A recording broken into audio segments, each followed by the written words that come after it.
Welcome to Aakash GS classes. Aakash GS classes में स्वागत है मेरे दोस्तों। आज हम करने वाले हैं क्लास 8 एनसीईआरटी का सोशल एंड पॉलिटिकल लाइफ यानी सिविक्स। और सिविक्स में हम इंडियन कॉन्स्टिट्यूशन को करने वाले हैं। और ये जो आपका चैप्टर है ये एनसीईआरटी है, क्लास 8 की एनसीईआरटी है। और ये आपकी जो बेसिक आधारभूत जो संरचनाएँ हैं उनको मजबूत करेगा, ठीक है। और ये जो क्वेश्चन, ये जो आपका चैप्टर है ये सभी कॉम्पिटिटिव एग्ज़ाम्स के लिए इम्पॉर्टेंट है। जैसे आप यूपीएससी का एग्ज़ाम देंगे तो आपको एनसीईआरटी पढ़नी पड़ेगी, पीसीएस का एग्ज़ाम देंगे तो आपको एनसीईआरटी पढ़नी पड़ेगी। अदर ऑल कॉम्पिटिटिव एग्ज़ाम्स में जहाँ से भी कॉन्स्टिट्यूशन आएगा वहाँ के लिए आपको एनसीईआरटी पहले से ही पढ़नी पड़ेगी, ठीक है। तो चलिए स्टार्ट करते हैं, प्रारंभ करते हैं। चैप्टर कुछ इस तरह से है, थोड़ा सा परिचय दे रखा है, इसमें कुछ नहीं है। इसमें आप ये बताया गया है, मैं बता दूं, जैसे फुटबॉल गेम होता है, ठीक है, उसमें बहुत सारे नियम्स होते हैं। जैसे अगर फुटबॉल जो है आपके अगर हैंड से टच होगी, अगर आपके हाथ से टच होगी तो क्या होगा, फाउल होगा कि नहीं होगा। ये फुटबॉल का नियम है, केवल पैर से खेल सकते हैं। ऐसे ही आपकी हॉकी है, हॉकी अगर आपके लेग से टच हो गई यानी पैर से टच हो गई तो फाउल होगा, ठीक है। तो इन गेम्स का कुछ नियम है कि नहीं, कुछ नियम के अनुसार ये खेले जाते हैं। जैसे इसकी रीडिंग कर देते हैं हम। In this chapter we are going to begin with a football. हम फुटबॉल के साथ प्रारंभ करने वाले हैं। ए गेम, एक ऐसा खेल, many of you have probably heard of. इसके बारे में बहुत से लोगों ने, आप लोगों ने सुना होगा और इवन प्लेड, और खेला भी होगा। एज द नेम सजेस्ट, जैसा कि नाम सजेस्ट किया गया है, this is a game that involves the players fit. इस गेम में क्या इन्वॉल्व होते हैं, प्लेयर्स फिट इन्वॉल्व होते हैं, पैरों से खेली जाती है। According to the rules of football, football के नियम के अनुसार, if the ball touches the arm, अगर जो बॉल है किससे टच होती है, आर्म से यानी कि हाथ से टच होती है, ऑफ एनी प्लेयर, किसी भी प्लेयर को, एक्सेप्ट द गोलकीपर, गोलकीपर को छोड़कर, क्योंकि वो कहीं से रोक सकता है, then this is considered a foul. तब इसे क्या हम कंसिडर करेंगे, एक फाउल हो गया है, ठीक है। So if players start holding the football in their hands and passing it around, then they are not playing football any more. अगर जो प्लेयर्स हैं वे बॉल को हाथ से रोकें और पास करें एक दूसरे को तो वो फुटबॉल गेम नहीं खेली जाएगी। सिमिलरली, इसी तरह other games such as hockey, cricket also have rules according to which they are played. कुछ ना कुछ नियम होते हैं जिनके अनुसार वे खेले जाते हैं, ठीक है दोस्तों। अब नेक्स्ट लाइन दे रखी है, each of these rules helps define the game. प्रत्येक नियम ये बताता है कि गेम को कैसे खेलना है। And help us distinguish one game from another, और एक गेम किस तरह से दूसरे गेम से अलग है यह करना सिखाता है। As these are fundamental to the game, we can also call them the consecutive rules of the game. क्योंकि ये जो नियम है ये फंडामेंटल नियम है यानी आधारभूत नियम है, इसीलिए हम इन्हें कॉन्सिक्यूटिव रूल्स कहते हैं, ठीक है। किसी भी गेम के, किसी भी पर्टिकुलर गेम के, खेल के, इन्हें हम आधारभूत नियम कहते हैं। Like this games a society, like this games, इसी इन खेलों की तरह। अब है मेन चीज़, आपको यहाँ से फोकस करना है। अब देखिए ये सब क्यों गेम वेम्स क्यों कह रहे हैं। आपको पता है गेम्स के कुछ सर्टेन रूल्स होते हैं, ठीक है, जिनके अनुसार वो गेम जो है जो खेल है वो खेला जाता है, ठीक है। उसी तरह से दोस्तों एक सोसाइटी जो होती है also has consecutive rules that make it what is and differentiate it from the other kinds of society. इसी तरह से जो सोसाइटी होती है, सोसाइटी मतलब समाज, इसी तरह से जो समाज होता है, सोसाइटी होती है, उसके भी कुछ निश्चित नियम होने चाहिए, कुछ सर्टेन्स रूल होने चाहिए। और वह सोसाइटी दूसरी अदर सोसाइटी से अलग करती है एक दूसरे को, यानी कि एक सोसाइटी यहाँ है, एक सोसाइटी यहाँ है, इन दोनों के अलग अलग रूल होंगे तो इन्हें डिस्टिंग्विश करेंगे नहीं, अंतर कर सकते हैं आराम से, बस और कुछ नहीं है। यही आपको हेल्प करेगा इंडियन कॉन्स्टिट्यूशन के बारे में समझने के लिए। एंड कहाँ पे थे हम, हाँ यहाँ पे in large societies in which different communities of people live together these rules are formulated through किसके थ्रू कंसेंसस। अब यहाँ पे है इन लार्ज सोसाइटीज़ यानी जो समाज बहुत बड़े होते हैं, ठीक है, large societies in which different communities, community मतलब समुदाय, ठीक है, समुदाय मतलब क्या है, समुदाय मतलब ऐसे समझो मेरा एक गांव है, ठीक है, मेरा एक गांव है, वहाँ हिंदू भी रहते हैं, मुस्लिम भी रहते हैं, सिख भी रहते हैं, क्रिश्चियन भी रहते हैं, ईसाई भी रहते हैं, अलग अलग रिलीजन है। अब फिर हिंदुओं में भी मेरे गांव में कोई कोई हाई कास्ट है, ठीक है, या जनरल कास्ट है, आप पढ़ेंगे इसी में दे रखा है, जनरल है, कोई दलित है, ठीक है, यानी शेड्यूल कास्ट है। तो इस तरह से जो समुदाय है विभाजित है, कोई शेड्यूल ट्राइब है, ठीक है, इस तरह से जो हमारा कोई ओबीसी है, अन्य पिछड़ा वर्ग, तो इस तरह से जो समाज है ना वो विभाजित है, ठीक है, इसे हम कहते हैं कम्युनिटीज़, ठीक है। अब which different communities of people live together, एक जगह रहते हैं नहीं रहते हैं, यानी हमारे देश में विभिन्नता में एकता है, यूनिटी इन डाइवर्सिटी है, ठीक है। These rules are formulated through consensus, यानी ये जो रूल्स हैं ये आपस में सहमति से, आपसी सहमति से ही तो बनाए गए हैं। And in modern countries these consensus is usually available in written form. अब क्योंकि मॉडर्न कंट्री हैं, ये जो कंसेंसस है, आपसी सहमति है, ये रिटन फॉर्म में है। A written document in which we find such rules is called constitution. यही तो है, एक ऐसा लिखित दस्तावेज, एक ऐसा लिखित दस्तावेज, रिटन यानी लिखित रूप में, एक ऐसा लिखित दस्तावेज जिसमें ये जो नियम हैं ये लिखे गए हैं कि कोई भी समाज जो है किस तरह से सुचारू रूप से चालू रहे, या कोई भी सोसाइटी जो है किस तरह से ऑपरेट हो, उसे ही हम कहते हैं कॉन्स्टिट्यूशन, ठीक है, हम कहते हैं उसे संविधान। अब आपको समझ में आया होगा कि संविधान है क्या। नेक्स्ट चलते हैं, ये यहीं पे एंड होता है, स्टार्ट करते हैं यहाँ से। फिलहाल मैंने आपको बेसिक एक कॉन्स्टिट्यूशन की क्या दी थी, नॉलेज दी थी, ठीक है।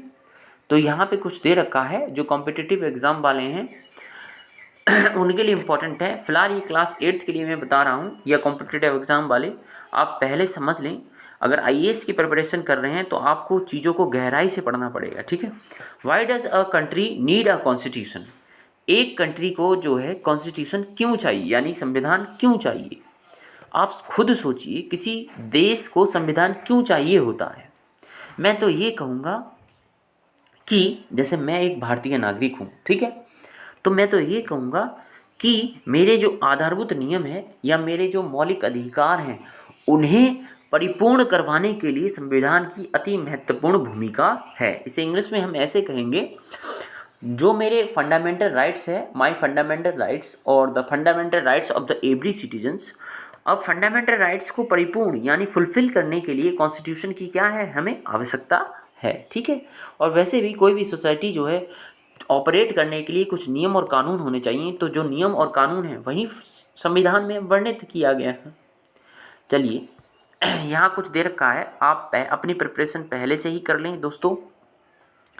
आप ही में से कुछ आने वाले लोग हमारे समाज में प्रशासक भी बन सकते हैं, एडमिनिस्ट्रेशन भी बन सकते हैं, और या फिर इसमें कुछ ऐसे भी स्टूडेंट होंगे जो प्रशासन की तैयारी कर रहे होंगे। इन 1934 में the Indian national Congress made the demand of constitution assembly. यहाँ से क्वेश्चन आता है भाई साहब, आपके कोई भी स्टेट लेवल के एग्ज़ाम हैं, चाहे आपके सेंट्रल लेवल के एग्ज़ाम में, तो 1934 में सबसे पहले संविधान सभा की मांग की गई, ये प्रश्न आता है। तो आप लोग याद रखिएगा, 1934 में सबसे पहले संविधान सभा की मांग की गई। During the second world war, द्वितीय विश्व युद्ध के दौरान, this assertion for an independent constitution assembly form of Indian gain momentum of this was convinced in December 1946, ठीक है। तो यहाँ है कि जो 1934 में जो हमने मांग की गई, अब वो फुलफिल कब जाके हुई, दिसंबर 1946 में। The photo on page 2 show some members of the constitution assembly. से नहीं पढ़ना है। तो अब यहाँ मेन चीज़ आ रही है, ये पढ़िए आप। Between December between December 1946 and November 1949। दिसंबर 1946 से लेकर नवंबर 1949 तक the constitution assembly drafted a constitution for independent India. जो संविधान सभा थी उसने भारतीय संविधान का प्रारूप तैयार किया, या स्वतंत्र भारत के संविधान का प्रारूप तैयार किया। 3 साल लग गए, दिसंबर 1946 से लेकर नवंबर 1949 तक। ठीक है। Free to save their destiny at last after 150 years of the British rule. British rule के 150 साल शासन करने के बाद the member of the constitution assembly approach this task with the great idealism that the freedom struggle had helped produce. आगे दे रखा है the members of the constitution, यानी संविधान सभा के जो मेंबर थे, यानी संविधान सभा के जो सदस्य थे, अप्रोच, ठीक है, this task with a great idealism that the freedom struggle had help produce. यानी संविधान सभा के सदस्य जो थे उन्होंने ये कहा कि ये जो टास्क है, जो हम संविधान सभा का निर्माण कर रहे हैं, इसे जो है हमें हमारी बड़ी सहायता की है, जो स्ट्रगल किया है हमने अपनी किसके लिए, स्वतंत्रता के लिए। You will read more about that. चलिए यहाँ से एंड करते हैं, यहाँ से स्टार्ट करते हैं। चलिए, today's most countries in the world have a constitution. ज़्यादातर देशों में क्या है, संविधान है। ठीक है, ज़्यादातर देशों में संविधान है। तो मेरा क्वेश्चन यहीं से आता है दोस्तों, आप एक ऐसे देश का नाम बताइए, ठीक है, जहाँ पे संविधान तो है, कॉन्स्टिट्यूशन तो है, कॉन्स्टिट्यूशन है, संविधान है। ये आईएएस की जो प्रिपरेशन कर रहे हैं उनके लिए है, और जो हमारे क्लास 8 के स्टूडेंट्स हैं, ठीक है, उनके लिए भी है। ठीक है, मेरे स्कूल के जो बच्चे हैं उनके लिए भी है कि एक ऐसी कंट्री जहाँ कॉन्स्टिट्यूशन है और डेमोक्रेसी भी है, और डेमोक्रेसी भी है, कॉन्स्टिट्यूशन भी है, डेमोक्रेसी है, यानी संविधान भी है, लोकतंत्र भी है, लेकिन वहाँ पे जो पावर है यानी शक्ति है वो फिर भी जो है सरकार के पास नहीं है, गवर्नमेंट के पास नहीं है। बताइए ऐसा कौन सा देश है, यानी जो शक्ति है वो फाइनली किसी और के पास है, यानी आर्मी के पास है। बताइए। तो मैं बता दूं, ऐसा एक देश है पाकिस्तान। कौन है? पाकिस्तान एक ऐसा देश है, नल्ला पाकिस्तान वो कंट्री है जिसमें जो है जिसमें डेमोक्रेसी है, डेमोक्रेसी का दिखावा है। क्योंकि ऐसा हुआ था, आपको पता है जनरल परवेज़ मुशर्रफ का जब शासनकाल था तो उन्होंने क्या किया था, जो वहाँ पे लोकतांत्रिक सरकार थी उसे उखाड़ फेंका या हटा दिया, ऐसे समझ लो।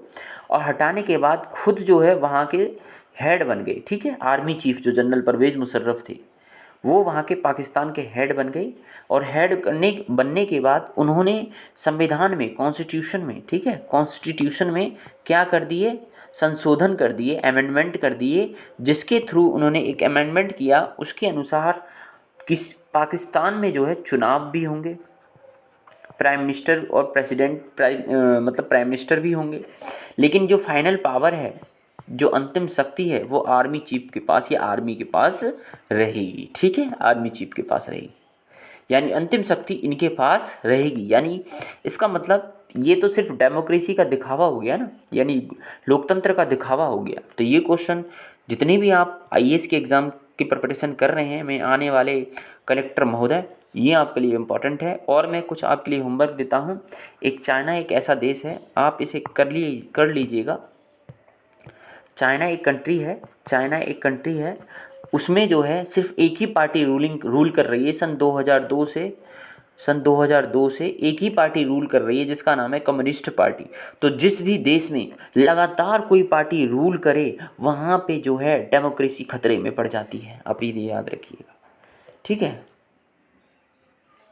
तो जहाँ पावर जो है आर्मी चीफ के पास होती है, उसे कहते हैं हम डिक्टेटरशिप। ठीक है, इतना याद रखिएगा। चलिए स्टार्ट करते हैं। Today most countries in the world have a constitution while all democratic countries are likely to have a constitution. जैसे हमारा देश है, सभी कंट्री में क्या है, कॉन्स्टिट्यूशन है, संविधान है। It is not necessary that all countries that have a constitution are democratic. अभी मैंने एग्जांपल देके बताया, जरूरी नहीं है कि जितने भी देशों में संविधान है सारी की सारी जो कंट्री कैसी हो डेमोक्रेटिक हों। अभी एग्जांपल पाकिस्तान का दिया है। The countries the constitution serves several purposes. जो कॉन्स्टिट्यूशन है, संविधान है, वो बहुत सारे पर्पोज, बहुत सारे हम कहें एक उनका उद्देश्य होता है, उसको लेकर पूरा करता है, उन उद्देश्यों को पूरा करता है। फर्स्ट, पहला, it Lay's out certain ideals. इसमें कुछ कुछ निश्चित नियम होते हैं, ठीक है, आधारभूत नियम होते हैं। That form the basis of the kind country that we as citizen aspire to live in. क्या बनाते हैं? जो कंट्री है उसके कुछ बेसिस नियम बनाते हैं, उसमें ये कहते हैं कि एक सिटीजन को, एक नागरिक को किस तरह से रहना चाहिए, ठीक है। नहीं तो अगर मैं रोड पे चल रहा हूँ, एक मजाकिया एग्जांपल देखिए, मैं रोड पे नॉर्मली चल रहा था, ठीक है, मैं रोड पे आराम से चल रहा था, एक इंसान आया, आके उसने मुझे एक थप्पड़ लगा दिया, ठीक है। आराम से मैं चल रहा था, बिना बात के मुझे मुझे उसने थप्पड़ लगा दिया। अब मैं उसको क्या बोलूँ? मैं इसको उससे ये पूछूंगा, भाई तुमने मुझे थप्पड़ क्यों लगाया? अब वो कह रहा है मेरा मन कर रहा है इसलिए मैंने तुम्हें थप्पड़ लगा दिया, ठीक है, मजाकिया एग्जाम्पल है लेकिन आएगा आपके काम। तो मैं उससे ये पूछूंगा, भाई थप्पड़ लगाने का कारण तो बता कि बिना बात में तूने मुझे थप्पड़ लगा दिया। कह रहा नहीं जी, मैंने तो ऐसे ही लगा दिया थप्पड़। तो फिर वहाँ पे मेरा एक फंडामेंटल राइट, जो मेरा मौलिक अधिकार होगा, राइट टू इक्वलिटी, समानता का अधिकार, यहाँ पे तो लागू नहीं हो रहा है। Right to freedom, right against the exploitation, यानी शोषण के विरुद्ध अधिकार। किसके विरुद्ध अधिकार? शोषण के विरुद्ध अधिकार। आपके ऊपर शोषण हुआ कि नहीं? बिना बात में थप्पड़ लगा के मार, बिना बात में कोई इंसान आपको मार देगा? शोषण के विरुद्ध अधिकार, राइट अगेंस्ट द एक्सप्लॉयटेशन, ये फंडामेंटल राइट है आपका। और फंडामेंटल राइट आर्टिकल 12 से 35 में इंडियन कॉन्स्टिट्यूशन में दिए गए हैं, भारतीय संविधान के अनुच्छेद 12 से 35 में दिए गए हैं, जिसमें से एक शोषण के विरुद्ध अधिकार, right against the exploitation, right RIGHT, right against the exploitation, right against the exploitation है, शोषण के विरुद्ध अधिकार है, तो उसके अंतर्गत मैं उसकी कंप्लेन कर सकता हूँ, ठीक है। तो कॉन्स्टिट्यूशन, वही तो मैं समझा रहा था, it lays certain ideals that form the basis of the kind of the country that we as a citizen aspire to live in, कैसे रहना है हम। और put another way, a construction tell us that what the fundamental nature of our society, कि जो हमारी समाज है उसका जो फंडामेंटल नेचर है, मूलभूत प्रकृति है, वो किस तरह से होनी चाहिए। ऐसा नहीं है कि हमारे जैसे इतने बड़े देश में, जहाँ पर विभिन्नताओं में भी विभिन्नताएं हैं, डाइवर्सिटीज़ हैं, अगर कॉन्स्टिट्यूशन को हम नॉर्मली बना देते तो इतनी डाइवर्सिटीज़ को हम एक कैसे कर पाते, ठीक है। A country is usually made up of different communities of people who share certain beliefs but may not necessarily agree on all issues। ये बहुत इंपॉर्टेंट लाइन है बच्चों। अ कंट्री, एक देश, is usually made of different communities, एक जो देश है अलग अलग समुदायों से मिलके बनता है, ठीक है। ये तो आप इंडिया से बेहतर कहीं नहीं समझेंगे, कितनी कम्युनिटीज़ हैं यहाँ पे, कितने समुदाय हैं, मैंने भी एग्जांपल दिया था। Of people who share certain beliefs, और आपसी बिलीव्स, आपसी विश्वास भी शेयर करते हैं हम लोग एक ही जगह रहते हुए। May not necessarily agree on all issues, जरूरी नहीं है कि हम सारे जो इशूज़ हैं ऊपर उसमें आपस में सहमत हो जाएं, इसलिए हम कभी कभी लड़ झगड़ भी लेते हैं, ठीक है। A constitution helps serve as a set of rules and principles that all person in a country can agree upon as on the basis of on which they want to the country to be governed। यहाँ से आप याद कर लीजिएगा, class 8th के जो student हैं मेरे, या जितने भी बच्चे इसे जो देख रहे हैं, अगर पूछे आपके कॉन्स्टिट्यूशन क्या है तो आपको ये बताना है, एक कॉन्स्टिट्यूशन, एक संविधान, help serve as a set of rules, नियमों का क्या है, क्या है, सेट ऑफ रूल्स है ना, एक सेट है, समुच्चय है, एंड प्रिंसिपल्स, और सिद्धांतों का एक समुच्चय है, दैट ऑल पर्सन, जितने भी व्यक्ति हैं उस देश के, कैन एग्री, आपस में सहमत होते हैं, upon as the basis on the way in which they want to the country to be govern, वे इस तरह से सहमत होते हैं कि जो कंट्री है यानी जो देश है किस तरह से शासित हो, यही संविधान है। यानी लोग जो हैं आपस में सहमत होते हैं कि किस तरह से उनको शासित किया जाए, गवर्न किया जाए। ठीक है, लोग आपस में ही तो सहमत होते हैं, इसलिए तो हम अपने रिप्रेजेंटेटिव चुनते हैं। रिप्रेजेंटेटिव क्या होते हैं? रिप्रेजेंटेटिव यानी रिप्रेजेंटेटिव वो होते हैं जो हमारे द्वारा चुने जाते हैं। ठीक है, हमारे द्वारा चुने जाते हैं। जैसे हम जो हैं बुलंदशहर डिस्ट्रिक्ट में रहे हैं, बुलंदशहर डिस्ट्रिक्ट में, बुलंदशहर डिस्ट्रिक्ट में रह रहे हैं, तो बुलंदशहर एक डिस्ट्रिक्ट है और डिस्ट्रिक्ट में जो है एक एमपी चुना जाता है। क्या चुना जाता है? एमपी। एमपी जो होता है मेंबर ऑफ पार्लियामेंट होता है, लोकसभा सदस्य होता है, जिसका कार्यकाल 5 वर्ष का होता है। ठीक है, 5 वर्ष का होता है और जो लोकसभा में बैठता है, यानी जो संसद का जो निचला सदन है, लोकसभा संसद का, पार्लियामेंट का जो लोअर हाउस है लोकसभा, उसमें जाके एक एमपी बैठता है। तो क्या हमने एमपी को वोट दिए? हाँ, एमपी क्या हुआ? हमारा रिप्रेजेंटेटर हुआ कि नहीं? गवर्नमेंट में हमारा रिप्रेजेंटेटर हो गया। ठीक है, तो एक कॉन्स्टिट्यूशन हेल्प सर्व्स हो गया ये principles that person in a country and basis on which the country governed.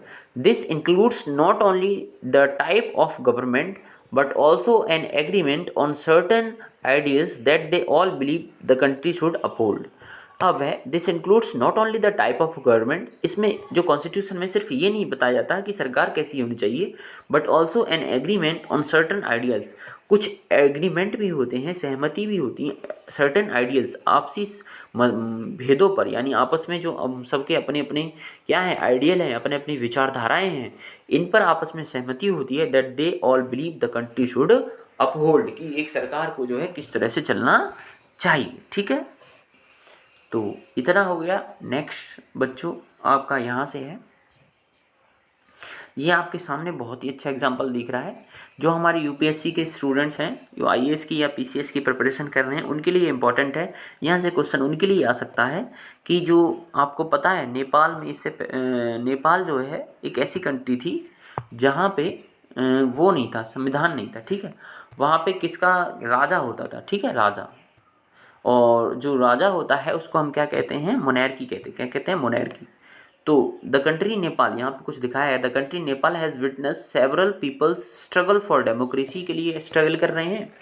There was a people's struggle in 1990, 1990 में भी स्ट्रगल हो गया था। तो जितने भी आईएएस की प्रिपरेशन करने हैं और पीसीएस एग्जाम की प्रिपरेशन कर रहे हैं यूपीएससी की, उनके लिए ये इंपॉर्टेंट है। There was a people's struggle in 1990, पूछ सकता है, that stabilised the democracy the last for 12 years until 2002, यानी 12 साल तक ये आंदोलन उनका चलता रहा था नेपाल में। 2002, 1990 से लेकर 2002 तक। किंग ज्ञानेंद्र थे वहाँ पे, किंग ज्ञानेंद्र थे।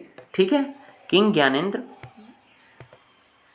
sitting the moist uprising in the countryside as his region began taking over different aspects of the government with army assistance। ठीक है, उन्होंने क्या किया? आर्मी असिस्टेंस के साथ क्या किया कि एक सभाएं की और कुछ तरह से सोचा कि हाँ भाई संविधान का निर्माण करना चाहिए कि नहीं करना चाहिए। The king then finally took over as the head government in February 2005, और अंत में उन्हें हेड ऑफ द गवर्नमेंट बना दिया गया 2005 में। In November 2005 the most joint other political parties to sign a 12 point agreement. उन्होंने फिर अदर जो पॉलिटिकल पार्टीज थी, नॉर्मली समझ लीजिए जो राजनीतिक पार्टियां थीं, उनसे सहमति की और 12 एग्रीमेंट यानी 12 आपसी सहमति पर समझौते कर लिए। ठीक है, this agreement sign to the larger public and imminent return democracy and peace in 2006। इस तरह से नेपाल में डेमोक्रेसी आई और शांति आई 2006 में। This people movement for a democracy began gaining immense force.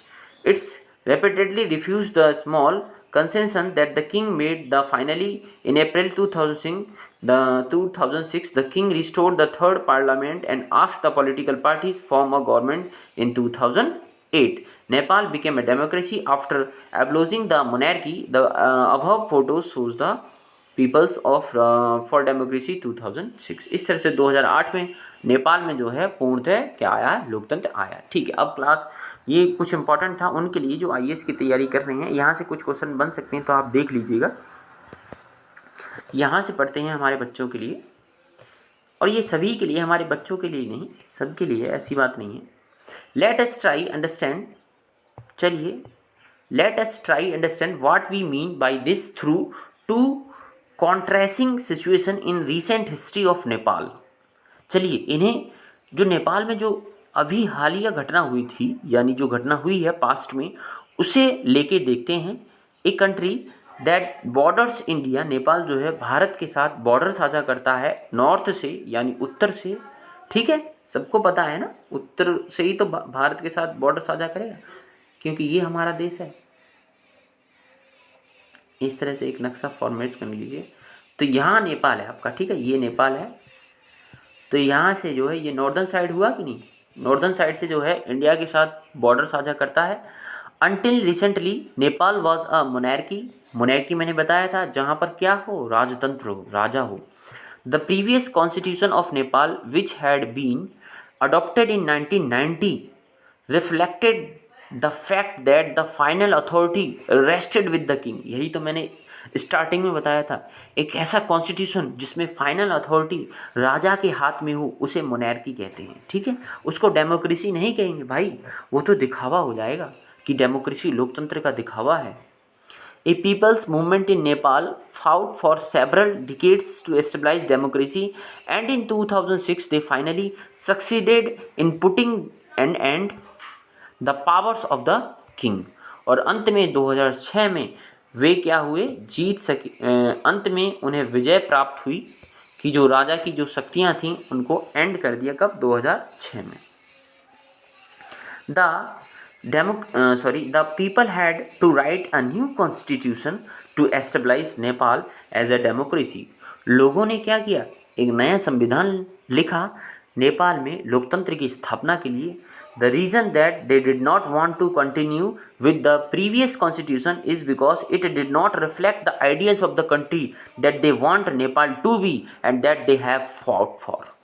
वे ये चाहते थे, उन्होंने जो प्रीवियस कॉन्स्टिट्यूशन था इसलिए हटा दिया क्योंकि वे ये नहीं चाहते थे कि जो नेपाल है वो प्रीवियस कॉन्स्टिट्यूशन यानी जो पुराना संविधान है उसके लिए, उसके सहारे से जो है देश हमारा चले, यानी डेमोक्रेसी चले, बल्कि जो लोगों ने जो लड़ाइयाँ की हैं, फाउट की हैं, उस जो उनकी स्ट्रगल है उनके अनुसार अब नया संविधान बने और कंट्री ऑपरेट हो। As in the game of football in which a change in the constitutive rules will change the game altogether। Nepal, by moving from a monarchy to a democratic government, needs to change all its consecutive rules in order to usher a new society। वाह, इसका मतलब जैसे football में अगर कोई एक नियम बदल जाए तो सारा खेल ही बदल जाता है। ठीक है, इसी तरह से नेपाल जो है मोनैर्की मतलब राजतंत्र से डेमोक्रेटिक गवर्नमेंट की तरफ बढ़ रहा था, तो needs to change all its constitutive